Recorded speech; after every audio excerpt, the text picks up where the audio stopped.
ಇತ್ತೀಚೆಗೆ ನಮ್ಮ ಭಾರತದ ಬಾರ್ಡರ್ಗಳಲ್ಲಿ ಏನ್ ನಡೀತಾ ಇದೆ ಎಂದು ನೋಡ್ತಾ ಇದ್ರೆ ನಿಜವಾಗಿಯೂ ತುಂಬಾನೇ ಟೆನ್ಷನ್ ಅನ್ನಿಸ್ತಾ ಇದೆ. ಮೊನ್ನೆವರೆಗೂ ನಾರ್ತ್ ಈಸ್ಟ್ ಏರಿಯಾದಲ್ಲಿ ಎಲ್ಲವೂ ಶಾಂತವಾಗಿದೆ, ನಿಧಾನವಾಗಿ ಡೆವಲಪ್ಮೆಂಟ್ ನಡೀತಾ ಇದೆ ಅಂತ ಅಂದ್ಕೊಳ್ಳುವಷ್ಟರಲ್ಲೇ ಸಡನ್ ಆಗಿ ಒಂದು ಊಹಿಸಲಾದ ಇನ್ಸಿಡೆಂಟ್ ನಡೀತು.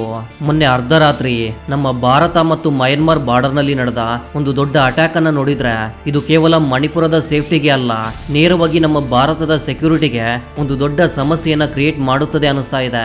ಪಕ್ಕಾ ಪ್ಲಾನಿಂಗ್ ನೊಂದಿಗೆ ವೆಪನ್ಸ್ ಹಿಡ್ಕೊಂಡು ಒಂದು ದೊಡ್ಡ ಗುಂಪು ಅರ್ಧರಾತ್ರಿ ನಮ್ಮ ಬಾರ್ಡರ್ ಅನ್ನ ದಾಟಿ ಒಳಗಡೆ ಬಂದು ಗ್ರಾಮಗಳ ಮೇಲೆ ದಾಳಿ ನಡೆಸಿ ಅದರಲ್ಲೂ ಡ್ರೋನ್ಗಳನ್ನ ಕೂಡ ಬಳಸಿ ತಮ್ಮ ಕೆಲಸ ಮುಗಿದ ನಂತರ ಬಹಳ ಸೈಲೆಂಟ್ ಆಗಿ ವಾಪಸ್ ಮಯನ್ಮಾರ್ ಒಳಕ್ಕೆ ಹೋಗಿದ್ದಾರೆ.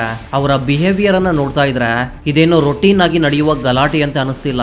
ಖಂಡಿತವಾಗಿಯೂ ಈಶಾನ್ಯ ಪ್ರಾಂತ್ಯವನ್ನ ಅಲ್ಲೋಲ ಕಲ್ಲೋಲ ಮಾಡಲು ಇದರ ಹಿಂದೆ ಯಾವುದೋ ದೊಡ್ಡ ಸ್ಕೆಚ್ ಇದೆ ಎನ್ನುವ ಅನುಮಾನಗಳು ಗಟ್ಟಿಯಾಗಿ ಬರ್ತಿವೆ.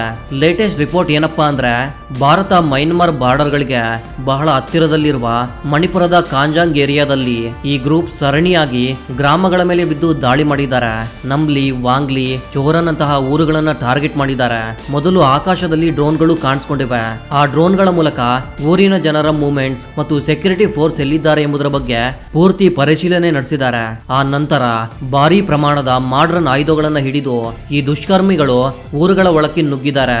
ಮನೆಗಳಿಗೆ ಬೆಂಕಿ ಹಚ್ಚಿದ ತಕ್ಷಣ ಪಾಪ ಜನರು ಪ್ರಾಣವನ್ನ ಕೈಯಲ್ಲಿ ಇಟ್ಕೊಂಡು ಅಡವಿಗಳ ಕಡೆಗೆ ಓಡಿದ್ದಾರೆ. ಕೆಲವರಿಗೆ ತೀವ್ರವಾದ ಗಾಯಗಳಾಗಿವೆ, ಇನ್ನು ಕೆಲವರು ಏನಾದ್ರು ಎಂಬುದು ಕೂಡ ಇನ್ನೂ ತಿಳಿದು ಬಂದಿಲ್ಲ. ಅಷ್ಟಕ್ಕೂ ಅರ್ಧರಾತ್ರಿ ಹೊತ್ತಲ್ಲಿ ಕರೆಂಟ್ ಇಲ್ಲದ ಸಮಯದಲ್ಲಿ ಆಕಾಶದಿಂದ ಡ್ರೋನ್ಗಳ ಸದ್ದು ಕೇಳುತ್ತಾ ಸುತ್ತಲೂ ಮನೆಗಳು ಸುಡ್ತಾ ಇದ್ರೆ ಆ ಹಳ್ಳಿ ಜನರ ಮೆಂಟಲ್ ಸಿಚುವೇಶನ್ ಹೇಗಿರುತ್ತದೆ ಅಂತ ನಾವು ಊಹಿಸಲು ಕೂಡ ಸಾಧ್ಯವಿಲ್ಲ. ಲೋಕಲ್ ಲೀಡರ್ಸ್ ಮತ್ತು ಕೆಲವು ಆರ್ಗನೈಸೇಷನ್ಗಳು ಹೇಳ್ತಿರುವ ಮಾತುಗಳನ್ನ ಕೇಳಿದ್ರೆ ಎದೆ ಜಲ್ ಅನ್ನುತ್ತೆ. ಅಸಲಿಗೆ ಏನ್ ನಡೆದಿದೆ ಎಂದು ತಿಳಿದುಕೊಳ್ಳುವ ಮೊದಲು ಒಂದು ಸಣ್ಣ ರಿಕ್ವೆಸ್ಟ್, ನೀವು ನಮ್ಮ ಚಾನಲ್ಗೆ ಸಬ್ಸ್ಕ್ರೈಬ್ ಆಗದೇ ಇದ್ರೆ ಈಗಲೇ ತಕ್ಷಣ ಸಬ್ಸ್ಕ್ರೈಬ್ ಮಾಡಿಕೊಂಡು ಕಾಮೆಂಟ್ ಸೆಕ್ಷನ್ ಅಲ್ಲಿ ಜೈ ಹಿಂದ್ ಎಂದು ಬರೀರಿ. ಮಯನ್ಮಾರ್ ಬೇಸ್ ಮಾಡಿಕೊಂಡು ಆಪರೇಟ್ ಮಾಡುತ್ತಿರುವ ಕೋಕಿ ನ್ಯಾಷನಲ್ ಆರ್ಮಿ ಹಾಗೆ ಇನ್ನೂ ಕೆಲವು ಟೆರರಿಸ್ಟ್ ಗ್ರೂಪ್ಗಳು ಈ ದಾಳಿಯ ಹಿಂದೆ ಇರಬಹುದು ಎಂದು ಅವರು ಹೇಳ್ತಿದ್ದಾರೆ. ಇದು ಇನ್ನೂ ಅಫಿಷಿಯಲ್ ಆಗಿ ಕನ್ಫರ್ಮ್ ಆಗಿಲ್ಲ. ಆದ್ರೆ ನಮ್ಮ ಭಾರತದ ಭೂಭಾಗದ ಒಳಕ್ಕೆ ಇಷ್ಟು ಈಸಿಯಾಗಿ ನುಗ್ಗಿ ಅಮಾಯಕರಾದ ಪೌರರ ಮೇಲೆ ಈ ರೀತಿ ದಾಳಿ ಮಾಡಿರುವುದನ್ನ ನೋಡ್ತಾ ಇದ್ರೆ ನಮ್ಮ ಡಿಫೆನ್ಸ್ ಏಜೆನ್ಸಿಗಳಿಗೂ ದೊಡ್ಡ ಟೆನ್ಷನ್ ಶುರುವಾಗಿದೆ. ಇಲ್ಲಿ ಇನ್ನೊಂದು ಡೇಂಜರಸ್ ಟ್ವಿಸ್ಟ್ ಏನಪ್ಪಾ ಅಂದ್ರೆ ಇದನ್ನ ಯಾವಾಗ್ಲೂ ಮಣಿಪುರದಲ್ಲಿ ನಡೆಯುವ ಮಾಮೂಲಿ ಕೀಕಿ ಮೈತ್ರಿ ವರ್ಗಗಳ ಗಲಾಟೆ ಎಂದು ತಳ್ಳಿ ಹಾಕಲು ಚಾನ್ಸ್ ಇಲ್ಲ. ಯಾಕಂದ್ರೆ ಈ ಬಾರಿ ಅವರು ಟಾರ್ಗೆಟ್ ಮಾಡಿದ ಗ್ರಾಮಗಳಲ್ಲಿ ನಾಗಾ ಕಮ್ಯುನಿಟಿ ಹೆಚ್ಚಾಗಿದ್ದಾರೆ. ಮಣಿಪುರದಲ್ಲಿ ಆಲ್ರೆಡಿ ಕೂಕಿ ಮೈತ್ರಿ ವರ್ಗಗಳ ನಡುವೆ ಕಳೆದ ಒಂದು ವರ್ಷದಿಂದ ದೊಡ್ಡ ಯುದ್ಧವೇ ನಡೀತಾ ಇದೆ. ಅದೆಲ್ಲ ನಮ್ಗೆ ಗೊತ್ತಿರುವಂತಹ ವಿಷಯ. ಈ ಗಲಾಟೆಗಳಿಂದ ಅಲ್ಲಿನ ರಾಜ್ಯ ಸುಡ್ತಾ ಇದೆ. ಆದ್ರೆ ಈ ಗಲಾಟೆಗಳಲ್ಲಿ ನಾಗಾ ವರ್ಗದವರು ಯಾವಾಗ್ಲೂ ಇನ್ವಾಲ್ವ್ ಆಗಿರ್ಲಿಲ್ಲ. ಅವರು ಬಹಳ ನ್ಯೂಟ್ರಲ್ ಆಗಿ ಇರ್ತಾ ಬಂದವರು. ಆದ್ರೆ ಈಗ ಅವರನ್ನ ಟಾರ್ಗೆಟ್ ಮಾಡಿ ನಾಗಾ ಗ್ರಾಮಗಳ ಮೇಲೆ ಅಟ್ಯಾಕ್ ಮಾಡಿದ್ದಾರೆ ಎಂದರೆ ಬೇಕಂತಲೇ ವಿವಿಧ ವರ್ಗಗಳ ನಡುವೆ ಕಿಚ್ಚು ಹಚ್ಚಿ ಗಲಾಟೆಯನ್ನ ಮತ್ತಷ್ಟು ಹೆಚ್ಚಿಸಬೇಕು ಎಂದು ಯಾರೋ ದೊಡ್ಡ ಮಾಸ್ಟರ್ ಮೈಂಡ್ಸ್ ಇದನ್ನ ಟ್ರೈ ಮಾಡ್ತಿದ್ದಾರೆ ಎಂದರ್ಥ. ಒಂದು ವೇಳೆ ಈ ದಾಳಿಗಳಿಂದ ರೊಚ್ಚಿಗೆದ್ದು ನಾಗಾ ಕಮ್ಯುನಿಟಿ ಕೂಡ ಡೈರೆಕ್ಟ್ ಆಗಿ ಗಲಾಟೆಗಳ ಒಳಗೆ ಎಂಟರ್ ಆದ್ರೆ ಪರಿಸ್ಥಿತಿ ಪೂರ್ತಿಯಾಗಿ ಕೈಮೀರಿ ಹೋಗುತ್ತೆ. ಅದರ ಎಫೆಕ್ಟ್ ಅನ್ನೋದು ಮಣಿಪುರದ ಮೇಲಷ್ಟೇ ಅಲ್ಲ, ಪಕ್ಕದಲ್ಲಿರುವ ನಾಗಾಲ್ಯಾಂಡ್, ಅಸ್ಸಾಂ ಅಂತಹ ರಾಜ್ಯಗಳ ಮೇಲೂ ಬೀರುತ್ತೆ. ಪೂರ್ತಿ ನಾರ್ತ್ ಈಸ್ಟ್ ಏರಿಯಾ ಸುಟ್ಟು ಹೋಗ್ಬೇಕು ಎಂಬುದೇ ಈ ಅಟ್ಯಾಕರ್ಸ್ ನ ಮೇನ್ ಟಾರ್ಗೆಟ್ ತರ ಕಾಣಿಸ್ತಿದೆ. ಎಷ್ಟೋ ಕಾಲದಿಂದ ನಮ್ಮ ನಾರ್ತ್ ಈಸ್ಟ್ ಏರಿಯಾ ಇಂತಹ ನುಸುಳುವಿಕೆಗಳಿಂದ ಎಕ್ಸ್ಟ್ರೀಮ್ ಗ್ರೂಪ್ಗಳ ಆಕ್ಟಿವಿಟೀಸ್ ನಿಂದ ನಲಗಿ ಹೋಗುತ್ತಲೇ ಇದೆ. ಈ ದಾಳಿ ನಡೆದ ತಕ್ಷಣ ಅಸ್ಸಾಂ ರೈಫಲ್ಸ್ ಮತ್ತು ಲೋಕಲ್ ಪೊಲೀಸ್ ಫೋರ್ಸ್ ರಂಗಕ್ಕೆ ಇಳಿದಿದೆ. ಜನರನ್ನ ಸೇಫ್ ಪ್ಲೇಸ್ಗೆ ಶಿಫ್ಟ್ ಮಾಡಿ ಆ ಏರಿಯಾವನ್ನ ಪೂರ್ತಿಯಾಗಿ ಜಾಲಾಡ್ತಿದ್ದಾರೆ. ಮಣಿಪುರದ ಮುಖ್ಯಮಂತ್ರಿ ಕೂಡ ಇದು ಬಹಳ ಸೀರಿಯಸ್ ಆದ ಮ್ಯಾಟರ್ ಎಂದು ಸಿಚುವೇಶನ್ ಅನ್ನ ಕಂಟ್ರೋಲ್ ಮಾಡಲು ಗಟ್ಟಿಯಾಗಿ ಟ್ರೈ ಮಾಡ್ತಾ ಇದೀವಿ ಎಂದು ಹೇಳಿದ್ದಾರೆ. ಆದ್ರೆ ಇದೆಲ್ಲವನ್ನ ನೋಡ್ತಿದ್ರೆ ಭಾರತ ಹಾಗೂ ಮಯನ್ಮಾರ್ನ ಬಾರ್ಡರ್ ಎಷ್ಟರ ಮಟ್ಟಿಗೆ ಸೇಫ್ ಎನ್ನುವುದು ಒಂದು ದೊಡ್ಡ ಕ್ವಶನ್ ಮಾರ್ಕ್ ಎಲ್ಲರ ಮೈಂಡ್ ಅಲ್ಲಿ ಶುರುವಾಗಿದೆ. ನಮ್ಮ ಎರಡೂ ದೇಶಗಳ ನಡುವೆ ಸುಮಾರು 1600 ಕಿಲೋಮೀಟರ್ ಬಾರ್ಡರ್ ಇದೆ. ಅದರಲ್ಲಿ ಬಹಳಷ್ಟು ಕಡೆ ಫೆನ್ಸಿಂಗ್ ಇಲ್ಲ. ಅದೆಲ್ಲ ದಟ್ಟವಾದ ಅರಣ್ಯಗಳು, ದೊಡ್ಡ ದೊಡ್ಡ ಬೆಟ್ಟಗಳು. ಅದರಲ್ಲೂ ಬಾರ್ಡರ್ಗೆ ಹತ್ತಾಯ್ತಾ ಇರುವ ಜನರು ಫ್ರೀ ಆಗಿ ಓಡಾಡಲು ಒಂದು ಫ್ರೀ ಮೂವ್ಮೆಂಟ್ ರೆಜಿಮ್ ಎನ್ನುವುದನ್ನ ನಮ್ಮ ಗವರ್ಮೆಂಟ್ ಏರ್ಪಾಟು ಮಾಡಿದೆ. ಆತ ಮಯನ್ಮಾರ್ನಲ್ಲಿ ಮತ್ತು ಈತ ನಮ್ಮ ಬಾರ್ಡರ್ ಗ್ರಾಮಗಳಲ್ಲಿ ಒಂದೇ ಪಂಗಡಕ್ಕೆ ಸೇರಿದ ಸಂಬಂಧಿಕರು ಇರ್ತಾರೆ. ಅವರು ಮದುವೆಗಳಿಗೋ ಹಬ್ಬಗಳಿಗೋ ಅಥವಾ ಲೋಕಲ್ ಮಾರ್ಕೆಟ್ ನಲ್ಲಿ ಸಾಮಾನುಗಳನ್ನ ಕೊಳ್ಳೋದಕ್ಕೆ ಫ್ರೀಯಾಗಿ ಅತ್ತ ಇತ್ತ ಹೋಗಲು ಅನುಕೂಲವಾಗಲಿ ಎಂದು ಈ ಸಿಸ್ಟಮ್ ಅನ್ನ ಇಟ್ಟಿದ್ದಾರೆ.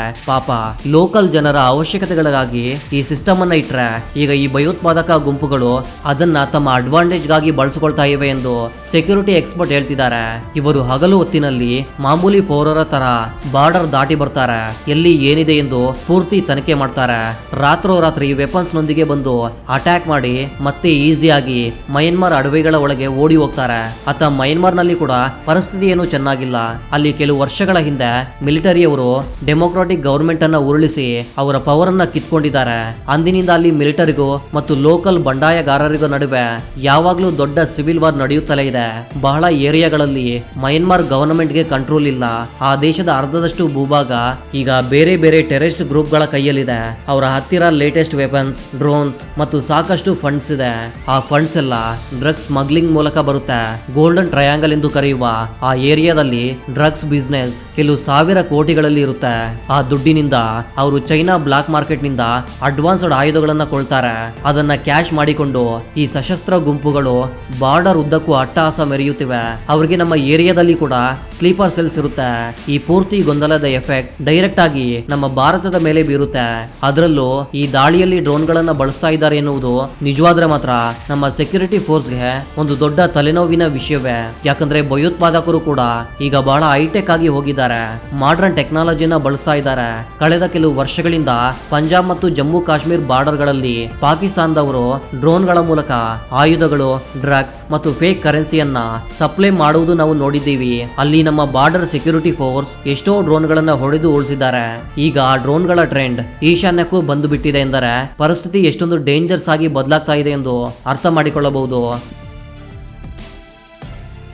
ಡ್ರೋನ್ಗಳ ಮೂಲಕ ಆಕಾಶದಿಂದ ಬಾಂಬ್ಗಳನ್ನು ಹಾಕಬಹುದು. ನಮ್ಮ ಆರ್ಮಿ ಕ್ಯಾಂಪ್ಗಳ ಮೇಲೆ ನಿಗಾ ಇಡಬಹುದು. ಈ ಡ್ರೋನ್ ಪ್ರೋ ಟೆಕ್ನಾಲಜಿ ಬಹಳ ಚೀಪ್ ಆಗಿ ಸಿಗುತ್ತೆ, ಆದರೆ ಅದರಿಂದ ಆಗುವ ಡ್ಯಾಮೇಜ್ ಮಾತ್ರ ಬಹಳ ಜಾಸ್ತಿ. ಅದಕ್ಕೆ ಈಗ ಪಬ್ಲಿಕ್ ನಿಂದ ಮತ್ತು ಡಿಫೆನ್ಸ್ ಅನಲಿಸ್ಟ್ ಗಳಿಂದ ಒಂದೇ ಡಿಮ್ಯಾಂಡ್ ಕೇಳಿ ಬರ್ತಾ ಇದೆ. ಈ ಬಾರ್ಡರ್ಗೆ ತಕ್ಷಣ ಫೆನ್ಸಿಂಗ್ ಅನ್ನ ಹಾಕಬೇಕು ಎಂದು, ಆ ಫ್ರೀ ಮೂವ್ಮೆಂಟ್ ರೆಜಿಮ್ ಸಿಸ್ಟಮ್ ಅನ್ನ ಕ್ಯಾನ್ಸಲ್ ಮಾಡಬೇಕು ಅಥವಾ ಬಹಳ ಸ್ಟ್ರಿಕ್ಟ್ ಆಗಿ ಬದಲಾಯಿಸಬೇಕು. ಬಾರ್ಡರ್ ಪೂರ್ತಿಯಾಗಿ ಪ್ಯಾಕ್ ಮಾಡಿ ಮಾಡರ್ನ್ ರೇಡಾರ್ ಸಿಸ್ಟಮ್ ಅನ್ನ ಅಳವಡಿಸಿದರೆ ಮಾತ್ರ ಇಂತಹ ದಾಳಿಗಳನ್ನು ತಡೆಯಲು ಸಾಧ್ಯ ಎಂದಿದ್ದಾರೆ. ನಮ್ಮ ಸೆಂಟ್ರಲ್ ಗೌರ್ಮೆಂಟ್ ಕೂಡ ಈಗಾಗಲೇ ಈ ಬಾರ್ಡರ್ಗೆ ಬೇಲಿ ಹಾಕುವ ಪ್ರಾಜೆಕ್ಟ್ ಅನ್ನ ಅನೌನ್ಸ್ ಮಾಡಿದೆ. ಆದ್ರೆ ಆ ಏರಿಯಾ ಪೂರ್ತಿ ದಟ್ಟವಾದ ಅರಣ್ಯಗಳು ಮತ್ತು ಬೆಟ್ಟಗಳಾಗಿರೋದ್ರಿಂದ ಪ್ರಾಜೆಕ್ಟ್ ಕಂಪ್ಲೀಟ್ ಆಗಲು ಬಹಳ ಟೈಮ್ ಹಿಡಿಯುತ್ತೆ. ಅಷ್ಟರೊಳಗೆ ಈ ಗ್ಯಾಪ್ ಅನ್ನ ಬಳಸಿಕೊಂಡು ಈ ಎಕ್ಸ್ಟ್ರೀಮ್ ಗ್ರೂಪ್ಗಳು ಇಂತಹ ಚೀಪ್ ಟ್ರಿಕ್ಸ್ ಪ್ಲೇ ಮಾಡ್ತಿವೆ. ಇಲ್ಲಿ ನಾವು ಇನ್ನೊಂದು ಆಂಗಲ್ ಕೂಡ ಆಲೋಚಿಸಬೇಕು. ನಮ್ಮ ದೇಶದಲ್ಲಿ ಯಾವಾಗ ಇಂಟರ್ನಲ್ ಗಲಾಟೆಗಳು ನಡೆದ್ರು ಅದರ ಹಿಂದೆ ಖಂಡಿತವಾಗಿ ಯಾವುದೋ ಒಂದು ಫಾರಿನ್ ಕಂಟ್ರಿ ಹ್ಯಾಂಡ್ ಇದ್ದೇ ಇರುತ್ತೆ. ಮುಖ್ಯವಾಗಿ ಚೀನಾಗೆ ನಮ್ಮ ನಾರ್ತ್ ಈಸ್ಟ್ ಏರಿಯಾದಲ್ಲಿ ಗಲಭೆಗಳು ನಡೆಯುವುದು ಬಹಳ ಇಷ್ಟ. ಯಾಕಂದ್ರೆ ನಮ್ಮ ಆರ್ಮಿ ಪೂರ್ತಿ ಈ ಇಂಟರ್ನಲ್ ಗಲಾಟೆಗಳನ್ನ ಕಂಟ್ರೋಲ್ ಮಾಡೋದ್ರಲ್ಲಿ ಬ್ಯುಸಿ ಆಗಿದ್ರೆ ಬಾರ್ಡರ್ ಹತ್ತಿರ ಅವರು ಈಸಿಯಾಗಿ ಅವರ ಕೆಲಸಗಳನ್ನ ಮಾಡಿಕೊಳ್ಳಬಹುದು. ಮಯನ್ಮಾರ್ ನಲ್ಲಿರುವ ಬಹಳಷ್ಟು ಆರ್ಮ್ಡ್ ಗ್ರೂಪ್ ಗಳಿಗೆ ಚೈನಾ ಬ್ಯಾಕ್ ಬೋನ್ ಆಗಿ ಇದೆ ಎನ್ನುವ ರಿಪೋರ್ಟ್ ಎಷ್ಟೋ ಕಾಲದಿಂದ ಇವೆ. ಅವರೇ ಫಂಡ್ಸ್ ಅನ್ನ ಕೊಟ್ಟು ವೆಪನ್ಸ್ ಕೊಟ್ಟು ನಮ್ಮ ಮೇಲೆ ಎತ್ತಿ ಕಟ್ತಿದ್ದಾರೆ ಎಂದು ಬಹಳಷ್ಟು ಎಕ್ಸ್ಟ್ರೀಮಿಸ್ಟ್ ಗಳು ಸಿಕ್ಕಿಬಿದ್ದಾಗ ಒಪ್ಪಿಕೊಂಡಿದ್ದಾರೆ. ಈಗ ಈ ಡ್ರೋನ್ ಗಳ ಅಟ್ಯಾಕ್ ಹಿಂದೆ ಕೂಡ ಇಂತಹ ಫಾರಿನ್ ಏಜೆನ್ಸಿಗಳ ಸ್ಕೆಚ್ ಇರುವ ಚಾನ್ಸ್ 100% ಇದೆ. ನಮ್ಮ ದೇಶದ ಒಳಗಡೆ ಸೆಕ್ಯೂರಿಟಿ ಗಟ್ಟಿಯಾಗಿ ಇರಬೇಕಂದ್ರೆ ಬಾರ್ಡರ್ ನಲ್ಲಿ ನಿಗಾ ಹೆಚ್ಚಿಸುವುದರ ಜೊತೆಗೆ ಲೋಕಲ್ಸ್ ನಲ್ಲಿ ಕೂಡ ನಂಬಿಕೆ ಮೂಡಿಸಬೇಕು. ನಮ್ಮ ಇಂಟರ್ನಲ್ ಗಲಾಟೆಗಳು ಹೆಚ್ಚಾದ್ರೆ ಹೊರಗಿನ ಶಕ್ತಿಗಳು ಅದನ್ನ ಬಳಸಿಕೊಂಡು ಅಟ್ಟಹಾಸ ಮೆರೆಯುತ್ತವೆ. ಕೂಕಿ, ಮೈತೆ ಮತ್ತು ನಾಗಾ ಕಮ್ಯುನಿಟಿಗಳ ನಡುವೆ ಇರುವ ಸಣ್ಣ ಪುಟ್ಟ ಡಿಫರೆನ್ಸ್ ಗಳನ್ನ ಕುಳಿತು ಮಾತನಾಡಿ ಸಾಲ್ವ್ ಮಾಡ್ಕೊಳ್ಬೇಕು. ಇಲ್ಲವಾದ್ರೆ ಈ ಗಲಾಟೆಗಳಿಂದ ಲಾಭ ಪಡೆಯುವುದು ನಮ್ಮ ಶತ್ರು ದೇಶಗಳು ಮಾತ್ರ. ಈ ಇನ್ಸಿಡೆಂಟ್ ನಡೆದಾಗಿಂದ ಸೋಷಿಯಲ್ ಮೀಡಿಯಾದಲ್ಲಿ ಇದ್ರ ಮೇಲೆ ಬೇರೆ ಥಿಯರಿಗಳು ಹರಿದಾಡ್ತಿವೆ. ಕೆಲವರು ಇದೊಂದು ದೊಡ್ಡ ಇಂಟರ್ನ್ಯಾಷನಲ್ ಪ್ಲಾನ್ ಅಂತಿದ್ದಾರೆ, ಇನ್ನು ಕೆಲವರು ಇದು ಕೇವಲ ಲೋಕಲ್ ಗಲಾಟೆ ಅಂತಿದ್ದಾರೆ. ಏನೇ ಆಗ್ಲಿ, ಎನ್ಕ್ವೈರಿ ಪೂರ್ತಿಯಾಗಿ ಅಫಿಷಿಯಲ್ ಇನ್ಫಾರ್ಮೇಶನ್ ಬರೋವರೆಗೂ ನಾವು ಯಾವುದನ್ನ ಡಿಸೈಡ್ ಮಾಡಲು ಆಗೋದಿಲ್ಲ. ಇಂತಹ ಸೆನ್ಸಿಟಿವ್ ಟೈಮ್ ನಲ್ಲಿ ಫೇಕ್ ನ್ಯೂಸ್ ಮತ್ತು ರೂಮರ್ಸ್ ಅನ್ನ ನಂಬಿದ್ರೆ ಸಿಚುವೇಶನ್ ಇನ್ನೂ ದಾರುಣವಾಗಿ ತಯಾರಾಗುತ್ತದೆ. ನಮ್ಮ ಭಾರತದ ಫ್ಯೂಚರ್ಗೆ ಈ ಈಶಾನ್ಯ ಏರಿಯಾದ ಡೆವಲಪ್ಮೆಂಟ್ ಬಹಳ ಕೀಲಕ ಕೈ ಇದ್ದಂತೆ. ಆಕ್ಟ್ ಈಸ್ಟ್ ಪಾಲಿಸಿ ಅಡಿಯಲ್ಲಿ ನಾವು ಆ ಏರಿಯಾದಲ್ಲಿ ಬಹಳ ಪ್ರಾಜೆಕ್ಟ್ಸ್ ಅನ್ನ ಮಾಡ್ತಾ ಇದ್ದೀವಿ. ಅಲ್ಲಿ ಶಾಂತಿ ಇದ್ರೆ ಮಾತ್ರ ಇವೆಲ್ಲ ಸಕ್ಸಸ್ ಆಗುತ್ತೆ. ಆದ್ದರಿಂದ ಬಾರ್ಡರ್ ಸೆಕ್ಯೂರಿಟಿ ಗಟ್ಟಿಯಾಗಿ ಮಾಡುವುದು, ಲೋಕಲ್ ಆಗಿ ಶಾಂತಿಯನ್ನ ನೆಲೆಸುವಂತೆ ಮಾಡುವುದು ಮತ್ತು ಮಿಲಿಟೆಂಟ್ ಗಳ ಮೇಲೆ ಕೌಂಟರ್ ಆಪರೇಷನ್ ಗಳನ್ನ ಸ್ಪೀಡ್ ಅಪ್ ಮಾಡುವುದು ಈಗ ಬಹಳ ಅರ್ಜೆಂಟ್ ಆಗಿದೆ. ಈಗ ನಮ್ಮ ಮುಂದಿರುವ ಅತಿ ದೊಡ್ಡ ಕ್ವಶನ್ ಏನಪ್ಪಾ ಅಂದ್ರೆ, ಇದು ಕೇವಲ ಒಂದು ಸಣ್ಣ ದಾಳಿ ಮಾತ್ರನಾ ಅಥವಾ ಫ್ಯೂಚರ್ ನಲ್ಲಿ ನಡೆಯಲಿರುವ ಒಂದು ದೊಡ್ಡ ವಾರ್ಗೆ ಇದು ಜಸ್ಟ್ ಟ್ರೈಲರ್ ತರದ್ದ? ಇದು ಬಹಳ ಸೀರಿಯಸ್ ಆಗಿ ಆಲೋಚಿಸಬೇಕಾದ ವಿಷಯ. ಏನೇ ಆಗ್ಲಿ, ಈ ಪೂರ್ತಿ ಇಶ್ಯೂ ಮೇಲೆ ಮತ್ತು ಮಣಿಪುರದಲ್ಲಿ ನಡೆಯುತ್ತಿರುವ ಈ ಪಾಲಿಟಿಕ್ಸ್ ಮೇಲೆ ನಿಮ್ಮ ಒಪಿನಿಯನ್ ಏನು ಎಂದು ಖಂಡಿತವಾಗಿ ಕಾಮೆಂಟ್ ಸೆಕ್ಷನ್ ಅಲ್ಲಿ ಬರೆದು ತಿಳಿಸಿ. ಇದೇ ರೀತಿಯ ಮತ್ತೊಂದು ಇಂಟ್ರೆಸ್ಟಿಂಗ್ ಆದ ವಿಡಿಯೋದ ಜೊತೆಗೆ ಮತ್ತೆ ಸಿಗೋಣ. ಅಲ್ಲಿವರೆಗೂ ಜೈ ಹಿಂದ್, ಜೈ ಕರ್ನಾಟಕ.